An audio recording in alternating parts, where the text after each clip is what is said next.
Well, as you can see, here we are at Hannaford again. It's one of my best places to come out, and it's a lovely sunny day, high pressure. I've got my barometer working again, and the tide, you can see, is out, not out quite far enough to walk dry shod to Jesus's Island, but pretty good. And there's a ripe smell of ozone or rotting seaweed.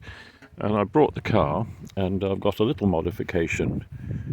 Remember I was telling you that the glove box wouldn't open, and I really was looking for a way to pull it out and then put a new spring in. I was driving back home from here last time, and I had an idea, and I thought, well, all it needs is really something to spring it open.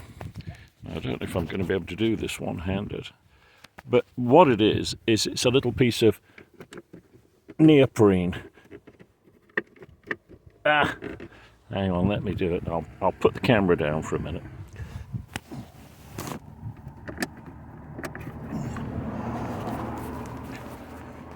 There we are.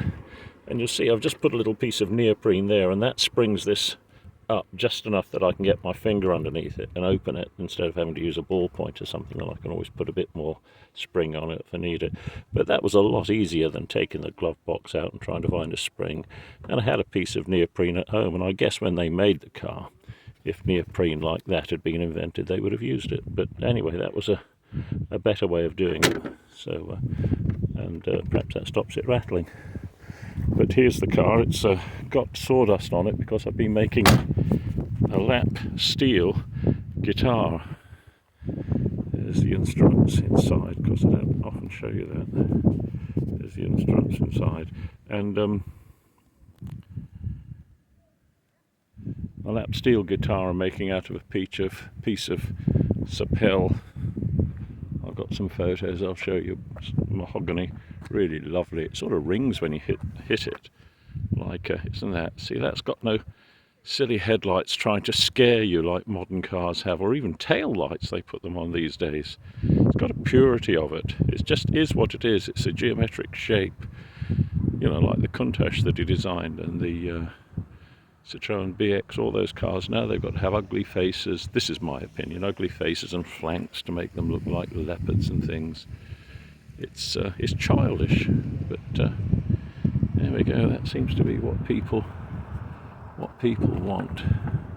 Now, Linda, if you're watching this video, this is where you'll be next week if we've got a good day, or perhaps even if it's not so good, we'll come down. There's a nice pub to have lunch. That's my friend from Australia, from Canberra. Got the view over there, which you've seen loads of times, but you might not have seen it with all this out, all the water out. The water's gone somewhere. I brought my thermos. I've run out of little Italian cigars. I've been smoking the big Texan ones my son-in-law brings. And there's the car, parked on a double yellow line today. It's busy. It's a mild day. I don't really need a coat. You could be out in a t-shirt if you were walking. But anyway, thanks for watching the channel, and goodness, got 309 subscribers now, so if you fancy subscribing, I'm going to shift all the music to a different channel, because people don't like to, if they're interested in cars, they don't want to see the same person doing music. And like I say, if same thing, if people do want music, they don't want to see a car. So I'm going to have a separate channel for the music, especially with the lap steel. I've been listening to a group called Larkin Poe, two young women. Excellent, really good. And I'll tell you about the sea shanty thing and all the rest of it on that. Anyway, all the best, and thanks for looking. And that was my simple neoprene fix. Everybody's out. Yeah, neoprene fix. Doesn't it look nice? It's a pretty car.